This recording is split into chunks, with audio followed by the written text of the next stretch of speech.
Begin.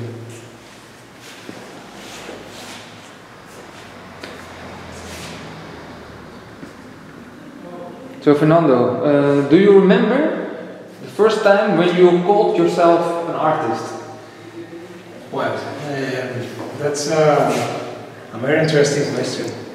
I think I still don't consider myself an artist. I think myself a person that tries to complete things that are missing, or could be images, objects, or I don't know, proposals. But to the artist concept sometimes is so heroical in our tradition, and I see my activity more like a less romantic and more like a daily effort to get things that are not present. So that's it. But what kind of things that are missing? Yeah, for instance, one of the things in this show was the story of Bartholdi, the sculptor of the Statue of Liberty. And he was together with the promoter. They were members of the abolitionist movement in France. And when they had the idea, the first ideas of making a gift to the United States, there are rumors that in fact was not to commemorate the independence of the United States, but it was to commemorate the end of the slavery. Which makes sense. He made prototypes for a big sculpture in Suez Canal in Egypt, and he was representing, of course, an African lady, and it makes sense that the original sketches were with the face of an Afro-American person. Like you see there on your sculpture. Yeah. So yeah, it was a gift from France to the United States. You know, I'm very much linked to Amsterdam because I studied here in Breure Academy, and unfortunately I don't speak Dutch, but I feel very much connected with the history, the common history between Netherlands and Spain. And yeah, I thought it was nice to have to start making a proposal, a gift for New Amsterdam, New York, something kind of a face of a Statue of Liberty, but with the face of an Afro-American, Afro-European person, no? And that's the purpose for this exhibition today. The main thing, no? To see if it's possible to make it. Yeah. You know, but I was wondering also when you, because of course the original sculpture is, I mean, it's much bigger, you know. And how do you decide the size of the sculpture? Yeah, I always, of course, the original sculpture is 93 meters, so the original face would be around 3 meters, and I was managing that idea to have this only the face 3 meters. But I choose this size because it's the size of Michelangelo's David, which is a hero that represents the contemporary man, no? Against the power. They impose the old power on the kings and the president. And yeah, so it's kind of this scale of already the contemporary man and the hero. Yeah, it's maybe my friend. Okay, let's see who it is.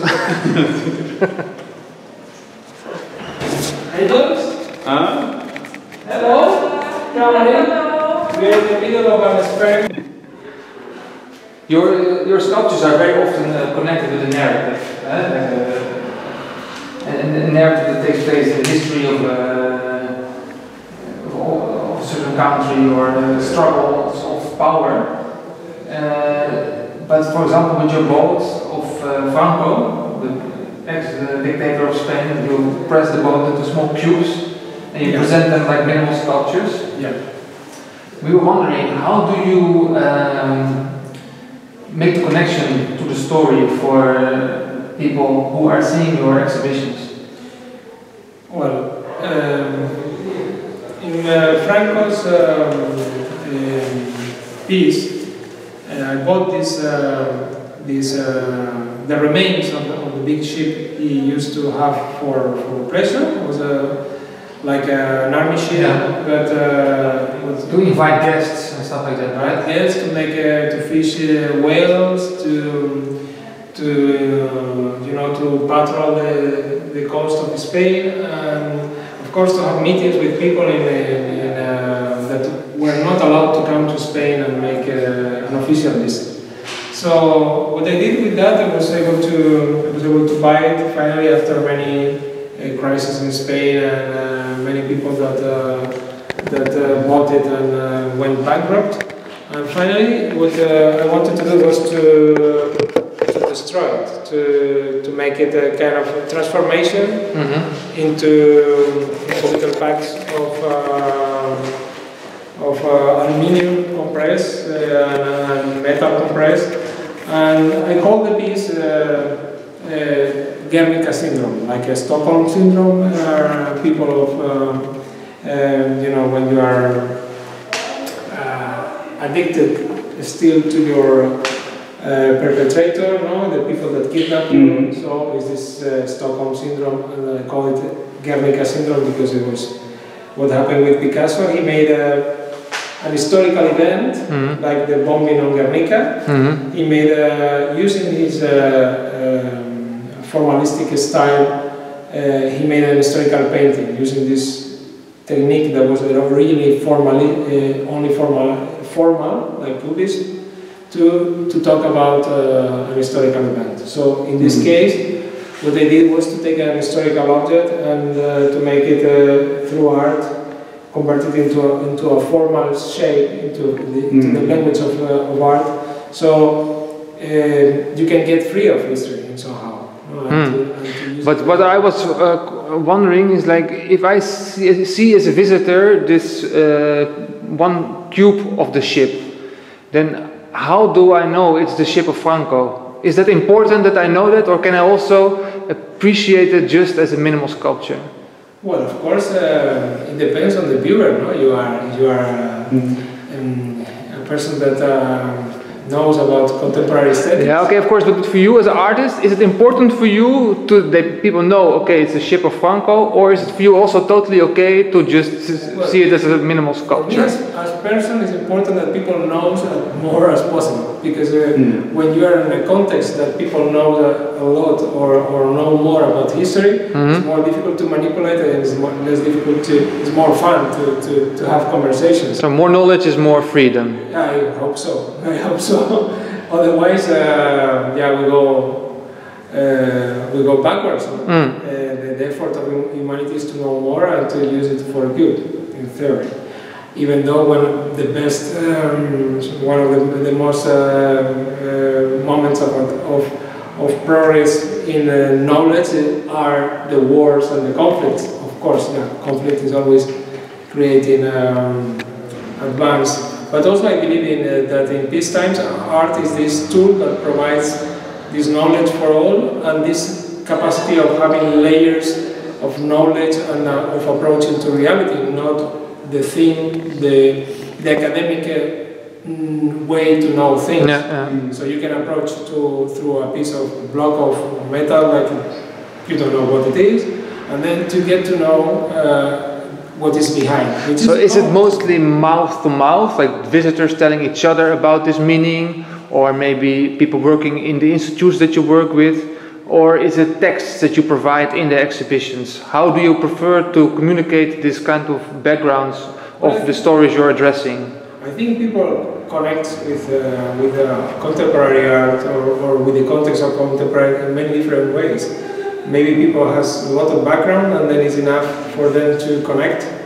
I'm surprised how most of my pieces about Franco are connecting with people in Russia, because of course the system of dictatorship was similar in, even though ideology is different, but the ways of control are the same. So yeah, it's surprising how people approach to the fact of art. No? Once we try to direct people in one way, we are surprised that something else happened. Yeah. But I was also thinking that, I mean, a lot of your works, you know, and also, I mean, also what you're doing now with the Statue of Liberty, it's also about, so you have the story and you have the material, or the sculpture or the image. And of course, in a way, you also try to rewrite the story that is connected to the material. For example, in this case, you know, that you try to rewrite the story that is connected to the Statue of Liberty. No? Well, and are you ever afraid that, because for example, I think about this sometimes, that I make a sculpture and then you also think like, yeah, what in 50 years or what in 200 years when I am not there, you know, then this sculpture is without my story, you know, without your story, but it exists only as a material in the world, you know. I mean, you know what I mean? That is Yeah. It's also a very interesting theme, because you are worried about what happened to you, to your object when you are not. But for me, the success of my work is that if I disappear and the work still works itself. If it's a fake, everything is, all histories are fake. Official history is fake. Artificial, like made. All the narratives are controlled by government, by strategic ways to control people, nations, citizens, how you call it. But my aim is that is anonymous, is the dissolution of the artist. Artist is an interesting concept, but sometimes it makes too noise. Or it takes too, so sometimes I think that the abolition of the concept of artist, or the fable that everyone can be an artistic strategy, is fundamental in my work. So maybe in 200 years they see the sculpture of Statue of Liberty with an Afro-American, Afro-European face of a person, with another is a man or a woman, as another is just a sculpture, and people get confused and they have to start thinking what the hell is that, and it's nothing related with me. It also helped me to know what are my origins. No, I was telling you a few minutes ago that 10% of the people in Sevilla have African origins. The DNA now provides this information. We are also the slaves that Spain brought to Sevilla. So 10% of my DNA is African, at least. I mean African sub-Saharan, because all the Homo sapiens is African, of course. So that brings me actually to another question we thought of in relation to your practice, because you work in many different parts of the world, and you relate to different narratives. And since there is no central history, no one narrative, how is it for you different to work, for example, with the history of Franco and the dictatorship in Spain, the history of fascism? How is it different when you work with, for example, the protests of the students in China and the tank men? When it's not your personal history, is it different for you to work with this, or how do you experience that? Well, of course, the way the foreigner has in a specific context is most of the times necessary, because also in our own society, when we have an outside point of view, I think it helps in clarifying what we are in, and we are not able to, for many reasons, to clarify. So the point of view of the foreigner, we can call it extractivism or any other not so nice word, but I think in a global world we are not any problem that happens in the planet is strange of us, no? I think when the students no problem that happens on the planet is strange to you. I think shouldn't be. It's something that you could relate to, possibly. I think maybe in Middle Age you could avoid what was happening in China, but now how can you avoid what is going on with 1/5 of the population? What happened in '89 in China and with the facts of Tiananmen, I was 19 years old at that time. The Berlin Wall was falling that year too. Yeah. So yeah, I was a student too at that time. Yeah. So how could I not be aware of that? Of course, there was no internet, there was no Facebook, there was no social network, but yeah, the response about that came maybe 25 years later when I was a grew-up artist or professional or person with some capability to do things. But yeah, I think nowadays we cannot be aware, we cannot forget any of what's going on in the planet.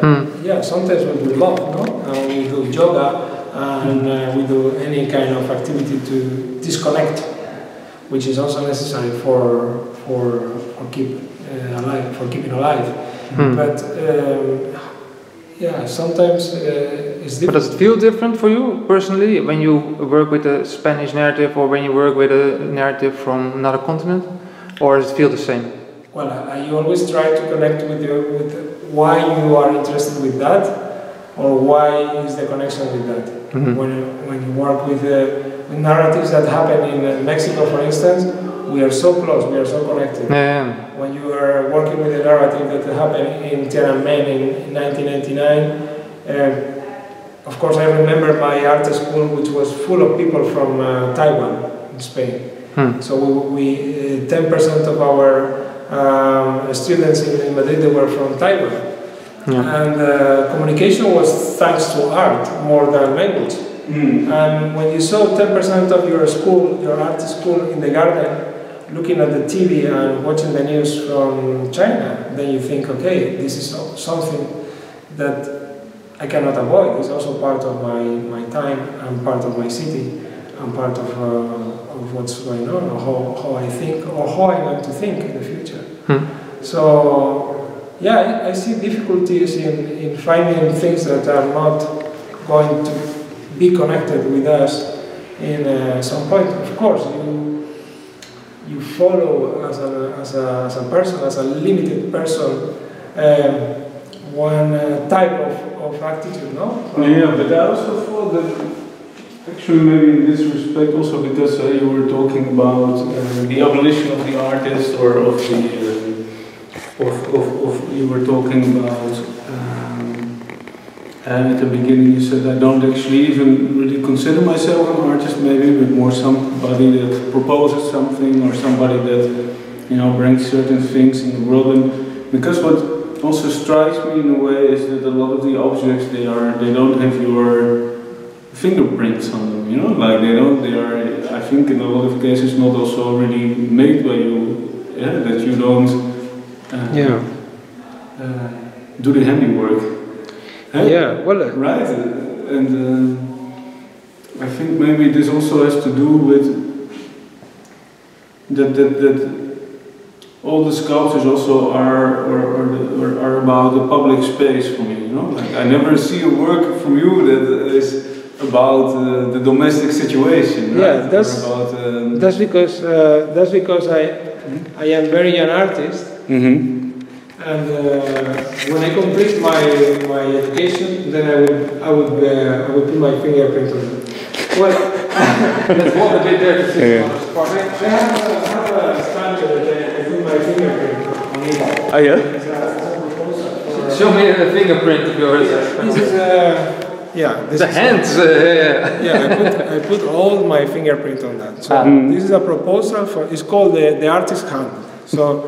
So I can imagine the artist's power, like having a moment to melt the bronze of history and to leave your traces, your fingerprints on that, no? And to show how these creations of history are mainly monsters and how freedom of expression of artists are more interesting, of course. I feel very jealous of artists like you.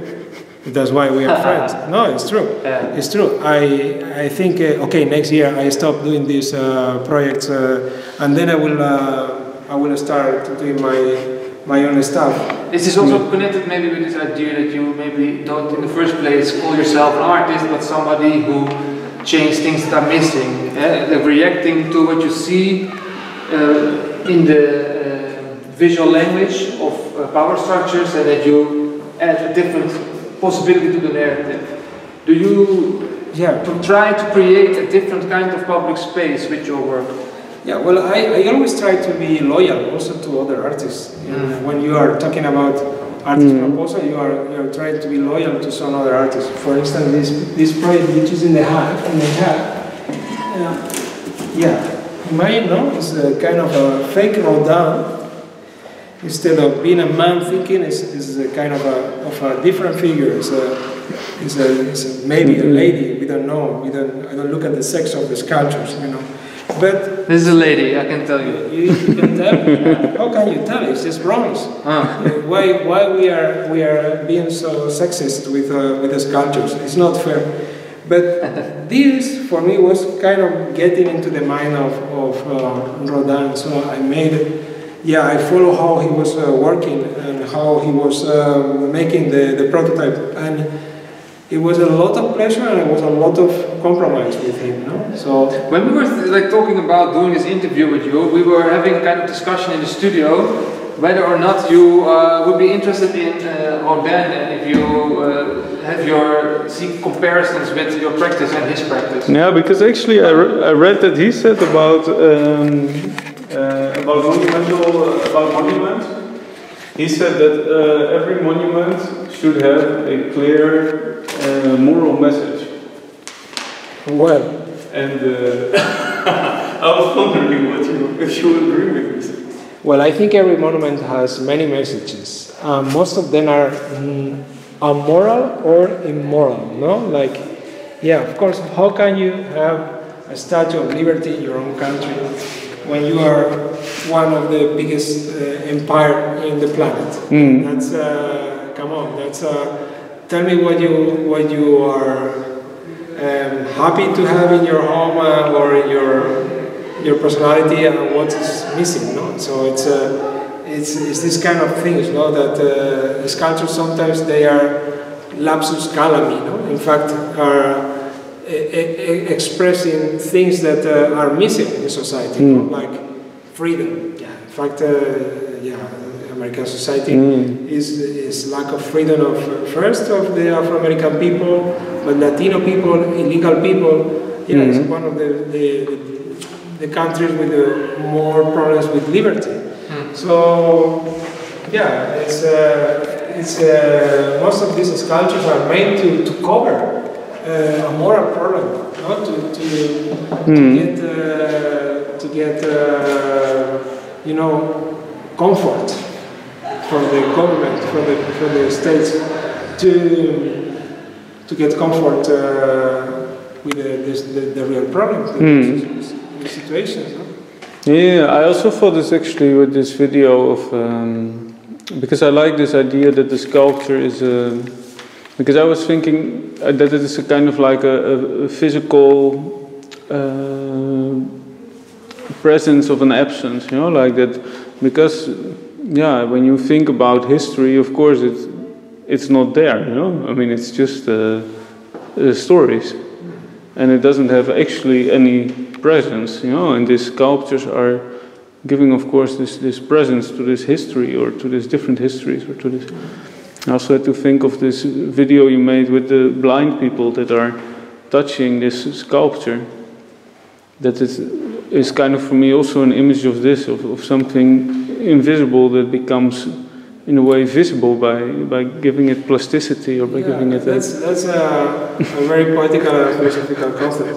But in fact, what I wanted to do with that video is to manipulate the manipulator.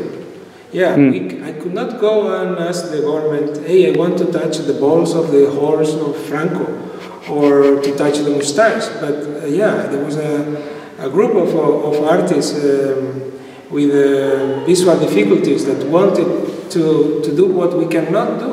And of course they couldn't see what we saw in the public space and suffer it for a long time. So it was kind of an exchange with these artists. They were mainly artists, sculptors, of course, and then it was a great pleasure to see how they were touching. So it's also for you to get rid of this transgression, or to have this transgression of touching the thing that you are not allowed to touch. Yeah, well, it's also when you are a sculptor, you possess a thing by touching. Of course, I would love to do what I did with Napoleon, with the sculptor Franco, but to see all these people with the dirty hands, because history gets dirt by dust, so simple by being there. Sculptures get dirt, and they get burn sheet and dust and all kind of paint thrown by people. So it was nice to see how after touching the people felt the hands dirty. When you approach to history, your hands get dirty, and that also makes me think of something that we were thinking about in respect to your work, is that if you deal with history, your hands get dirty, but also your visual language of many of your works is very much dictated by the power structures that you're criticizing.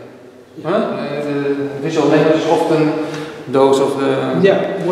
so I wonder, can you imagine that one day you will make work where you will propose an alternative visual language? Yeah. Well, the personal virtual language. Maybe to put it different. Can you imagine that one moment your job is done of the process? I'll tell you something.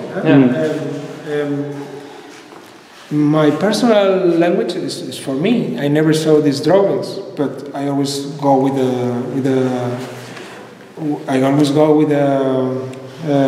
notebook, and I do my personal way to draw things. But I never saw them. It's true that well. Maybe you want to show them now. What for? But you see, there is always prides for things are not being ideas or things like that. But this is the way I connect with myself and the way I work with myself.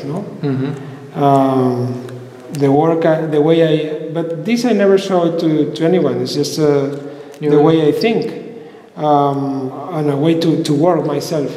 So the proposal of a personal language, I appreciate this thing because it's always what worries me, and I feel I told you very jealous of people that do from the very beginning of the career, right, like you. But in somehow I cannot do it. Maybe also your mission is never completed. The mission of adding the missing narrative. I calculate. I need 200 years to live 200 years to arrive to my personal way of expression. Yeah. But maybe I can accelerate it. I will tell you next year. I will tell our galleries that next year I do a painting show, and it will be everything myself with no reference to anything else, or not this kind of when you name like a lack of. Or an absence of self-expression, which I really like. I was trained as an artist, and most of my friends are artists that has a very strong visual language, and I love to do it. And that's why I like to do this interview with you, because I think it's an artistic proposal. It's dialogue. We artists, we lack of this way dialoguing and getting to know more each other. Yeah, for me it's also curiosity of like how does another artist do it, because we all know only one way, you know. So it's also interesting to have this like more a longer conversation that you cannot have at an opening when you're standing in the same setting, but you don't have the time to go in depth. Like, how do you approach this? It's nice because many of my friend artists and famous friend artists, they feel they get pleasure by doing an artwork that is unique, is them, then are there, and then is this moment of identification with the message and the language and the personality. Yeah. I don't know how to explain, but sometimes I have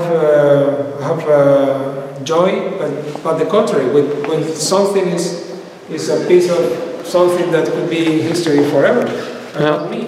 Yeah. But it's also you're freed from your personal narrative. To always have like a lot of people make work about themselves, about like a autobiographical, like rock star position of artist, and you also are liberated from that. But I try to have a very interesting life. that's the main goal. For instance, or to talk to people that are having an interesting life.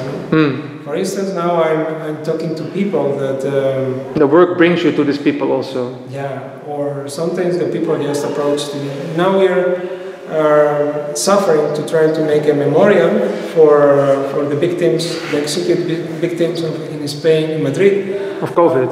No, of COVID. We are back in time, so we are trying to make a memorial for the victims of the Francoism from 1939 to 1944, because there were 3,000 people that were executed and disappeared, and it was kind of a shame to be relative or to even to name them. We have some problems, and then it took 40 years of democracy to get to this point. To get that point and not even completed. But it took 50 days to make a memorial for COVID.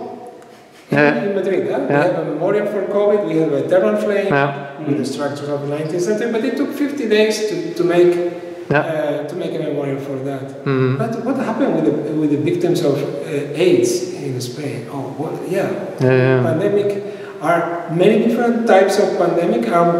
Are we more heroes for this pandemic and not for AIDS? We are a bit hypocrite. And also monuments that have been built in the past are now being taken down a lot, of course. And when we saw the images now recently of colonial statues being taken down, we thought a lot about your work. Yeah. How do you see this? It's another interesting question. Colonial sculptures are mainly created during Romanticism. Exactly when the concept of artist is popping up, as we know now. Of course, Leonardo was an artist, but it was not the concept as an artist, of contemporary artist, as you mentioned, the important thing. So in 19th century, it happens this revival, or this together with the artists, the people in power. No? So many people that had no sculpture or monument in 17th century, it was made in 19th century or 20th century, or sometimes, like in Spain, we are making sculptures to people of heroes, horrible heroes, colonial heroes of Philippine Islands, of the loss of Philippine Islands in 19th century. So this kind of decalage in society, I think we artists, we have to work on that to compensate, and sometimes we have to talk with the same language as they do. One of the things I'm very happy is this project. We arrived to manage to do it in Europe. I was fighting for many years to do it, but in China it took 30 days. So for the Shanghai Biennial, we made kind of this yeah, like again, the hand of the artist bent it and converted this sculpture as a swing. So, don't you think that future generations would be more, would be different if they have an approach to history, or to what we call history, if it's transformed in such a different thing? Or, yeah, or, well, these I think is good to be hidden on the, you know, on the fact that it's kind of urban planning or something like that, no? Like, for instance, this sculpture, excuse me, the mess. Yeah, this is, but also with the camera, it's kind of a night. You know, like we can see in many places of Europe, but maybe we can put it upside down and use it as a plant pot. No, like, you know, maybe we can have more fun, or to subvert all these visions of history that are already. This also reminds me on the element of play in your work. This is also like a soldier that, for example, children could play with, and you also did a choreography with military police. Yeah, or also the Statue of Liberty. How can I impose any vision? No, I just made this figure. No, but my question is this element of play, of the, like being also the swing. This element of like a child playing is of course an element of a topic in art. Picasso also thinks about this. I have to discover the child in myself. And how do you think about the element of play? Do you sometimes want to be a child again in relation to the sculptures, or how do you think about this? I think I'm more child than ever. Yeah. As I get older, I'm more child. Now I work with factories that produce toys, and these plastic toys are mass produced, and I offer to people to play with them. So many of these hidden parts of history, like Schumann, that committed suicide when he crossed the border when Germany unified, no? But are made kind of innocent toys that people can have a different approach to history, or to relate to have a relation in a different way, no? So of every big project with an ambitious goal, I try also to make a very modest toy, so available for all, because sculptures are sometimes for the honor of people or big ideas, but sometimes the people are doing it as just very honest people that only can have a toy. No? So it's interesting how artists activity in any critical situation is necessary. So you could be in prison and you only have an olive pit, or you are an architect and have thousands of workers and bricks, and then you plan your thing that is your thing. Something maybe will connect. And in a way, it doesn't matter. I think we are very, in a way, what you mentioned before, no? What's going to happen with my things when I'm not here? So the family that owns the little olive pit is always full of gratitude to that grandfather that could be just die. Okay, I'm guilty or not, but okay, I'm executed and I die. I don't want to give anything to anything. But this kind of gift is the artistic activity. Sometimes people don't need our gift. Okay, so. But if you believe that this is a kind of dialogue between the generation of the past and the future, I think there's nothing more honest to do. And